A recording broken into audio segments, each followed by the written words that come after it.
මාදම්පේ ගලහිටියාවේ ඊයේ රාත්‍රියේ සිදු වූ රිය අනතුරකින් පුද්ගලයන් 3 දෙනෙකු මිය ගිය අනතුර සිදු වී තිබුණේ ත්‍රිරෝද රථයක් තවත් වාහන දෙකක ගැටීමෙන්. ඊයේ රාත්‍රී 7ට මෙම අනතුර සිදු වී තිබෙනවා. පොලිසිය පැවසුවේ තලගල සිට මිනුවන්ගොඩ බලා ගමන් කරමින් තිබූ ත්‍රිරෝද රථයක ලොරියක ගැටීමෙන් අනතුරුව බස් රථයක ගැටී ඇති බවයි. අනතුර සිදුවන අවස්ථාවේ ත්‍රිරෝද රථයෙන් 9 දෙනෙක් ගමන් කර තිබෙනවා.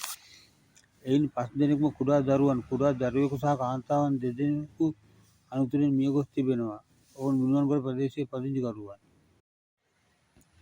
අනතුර පිළිබඳව සැකපිට බස් රථයේ රියැදුරු අත්අඩංගුවට ගෙන තිබෙනවා.